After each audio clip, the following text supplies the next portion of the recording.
नमस्कार साथियों, मैं अमूमन पहाड़ के खानपान की बात करता हूं और वो इसलिए करता हूं कि पहाड़ का खानपान गुणकारी तो है ही, स्वास्थ्यवर्धक भी है।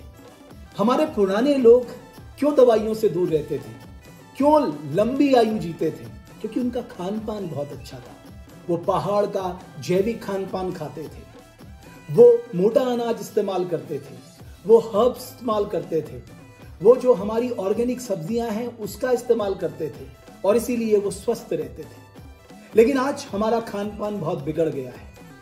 अगर ऐसे में अगर हमने उत्तराखंडी खानपान का प्रचार प्रसार किया तो मैं समझता हूं हम कई लोगों को स्वस्थ रहने का मंत्र दे देंगे। एक पहाड़ी फिल्म आ रही है, उसका नाम है मीठी।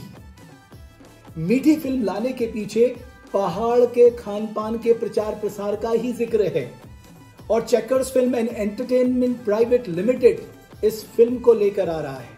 इसके पीछे हमारे पारंपरिक और गुणकारी खानपान का प्रचार प्रसार करना है। अब मैं आपको एक उदाहरण देने जा रहा हूं। यह हमारे यहाँ का तिमिला है, बहुतायात होता है, बहुत होता है। पहाड़ी में चले जाओ, हर घर में आपको तिमिला मिलेगा, लेकिन हम इस तिमिले का इस्तेमाल बहुत कम करते हैं। या तो ये बर्बाद हो जाता है या इसे चिड़ियां खा जाती हैं। लेकिन आयुर्वेद में अगर आप जाएं, अगर हेल्थ के रिसर्च पेपर में अगर आप जाएं, तो तिमिले के बारे में कहा गया है कि सबसे ज्यादा फाइबर कंटेंट जो कि हमारे पेट के लिए, गट के लिए बहुत जरूरी है, वो इस तिमिले में पाया जाता है। लेकिन क्या हम इस तिमिले का इस्तेमाल करते हैं?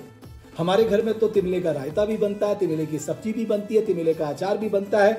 और आज मैं आपको बताऊं, ये हरी चटनी भांग मिला के जो बनी है और ये तिमिले की जो सब्जी बनी है, इसके पीछे सिर्फ यही तर्क है कि हम अपने पहाड़ के खानपान का प्रचार प्रसार करें। क्योंकि इस जीवन का सबसे बड़ा मंत्र क्या है? पहला सुख निरोगी काया। और निरोगी काया कैसे बनेगी? जब हम अपने पारंपरिक खानपान को बढ़ावा देंगे। और जो ये मीठी फिल्म है उसके पीछे यही कारण है। पहाड़ का संगीत, पहाड़ का खानपान, पहाड़ की आबो हवा, उन सब का इस फिल्म में जिक्र है।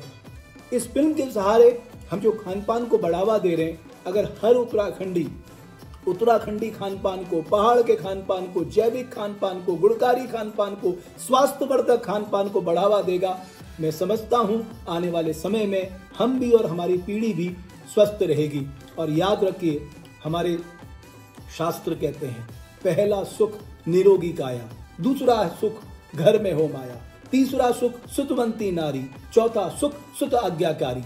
यानी निरोगी काया सबसे महत्वपूर्ण है और वो तब होगी जब हम जैविक खानपान, पहाड़ का उत्तराखंडी स्वस्थ खानपान खाएंगे। इस वीडियो के माध्यम से मैं सिर्फ आप तक यही पहुंचाना चाहता हूं, हमारे पहाड़ का, चाहे वो मोटा अनाज हो, मडवा हो, झंगोरा हो, हमारी दालें हो, हमारी हर्ब्स हो, हमारी सब्जियां हो, हमारे फल हो, सब कुछ गुणकारी है। बस इसको अपनी थाली में लाने की जरूरत है, जैसा मैं इस तिमिले को हमेशा अपनी थाली में लाता हूं। बहुत बहुत धन्यवाद।